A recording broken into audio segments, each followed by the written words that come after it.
oi, meu nome é Henrique, bem-vindo à minha garagem.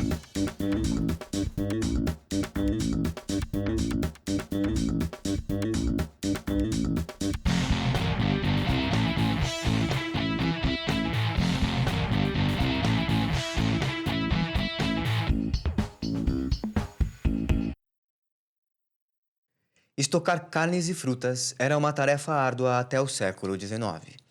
Na Europa, para aumentar a validade desses alimentos, os homens salgavam as carnes, secavam as frutas e as armazenavam longe da luz e do calor. No Brasil, era comum deixar a carne exposta ao sol, daí a origem da carne de sol.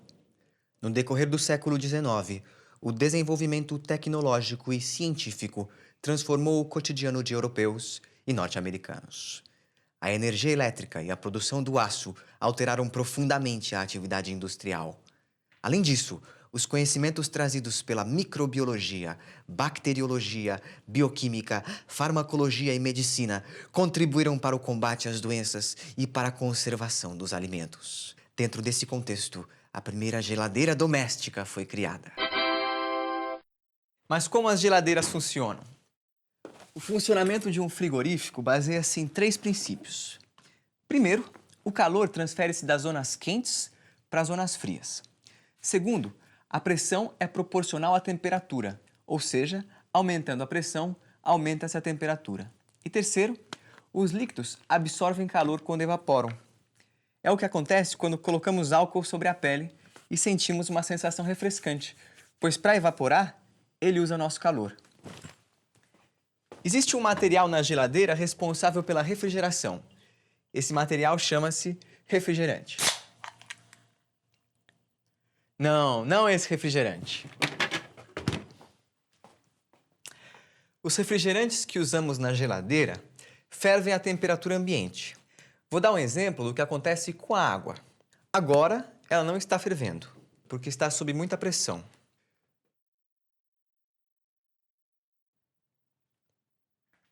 Mas quando retiramos a pressão, ela começa a ferver e a esfriar.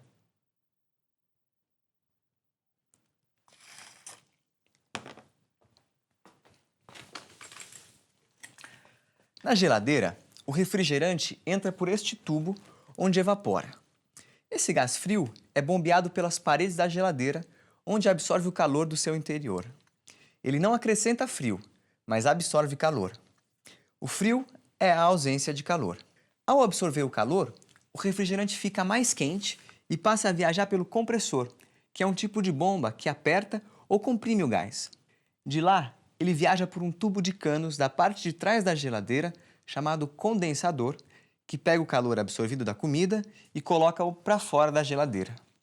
O refrigerante, então, volta à condição de líquido para recomeçar todo o ciclo. A troca de calor exige a presença de 2 regiões, uma fria e outra quente. Naturalmente, o calor se propaga da fonte quente para a fria. Esse processo é denominado convecção. Tem um jeito legal de mostrar isso.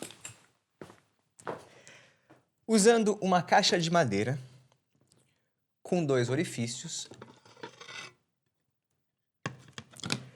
cada um com uma garrafa plástica de 500 ml cortada pela metade. Elas serão a chaminé A e B. Coloco uma vela debaixo da chaminé A e debaixo da chaminé B coloco uma forminha contendo estopa com glicerina para fazer fumaça.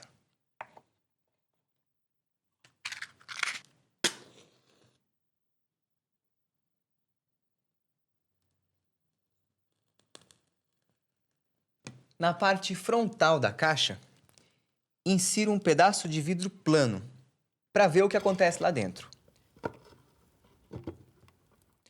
Se preciso, com uma massa de modelar, vedo possíveis vazamentos. De início, o ar na caixa tem uma temperatura homogênea.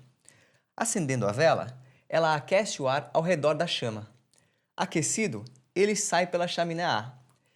Isso provoca uma pequena diminuição da pressão dentro da caixa, o que, por sua vez, puxa o ar frio para o centro da caixa pela chaminé B.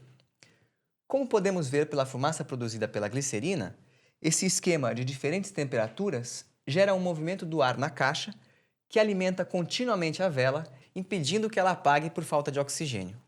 É bem parecido com o que acontece numa geladeira. Dentro dela, o ar se mantém em movimento. Bom, nem tanto assim, né? Aqui dentro, o que provoca o movimento do ar é o congelador. O congelador tem uma área grande com serpentina, por onde é bombeada a substância refrigerante. Ela retira muito calor da caixa do congelador, que, bom, se congela, né? O frio é tanto que a umidade do ar se solidifica, cria aquele gelo que a gente tem que derreter de tempos em tempos, com o tal degelo automático, que derrete e molha tudo. Ou desligando a geladeira e dando aquele trampo que todo mundo conhece. Aliás, nunca usem uma faquinha para quebrar o gelo, porque vocês podem furar a serpentina e estragar a geladeira. Ao mesmo tempo, o ar abaixo do congelador esfria e desce pela área interna da geladeira, empurrando o ar quente que estava embaixo. É o processo da nossa experiência, com a diferença de uma variação de temperatura para baixo movendo os sistemas. Lá, a vela esquenta o ar, que sobe. Aqui, a serpentina do congelador esfria o ar, que desce. É por causa das correntes de convecção de ar que se estabelecem no interior da geladeira que acontece o resfriamento dos alimentos e das bebidas em seu interior.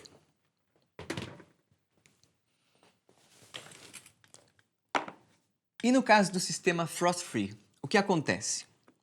Por que não se forma gelo?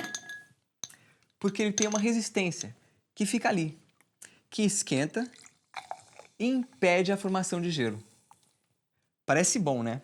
Mas além de gastar um pouco mais de energia, quem não fica muito bem na foto é o alimento, que fica exposto a um sobe e desce na temperatura.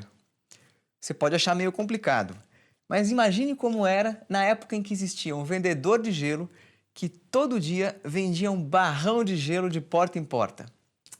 Tá mole!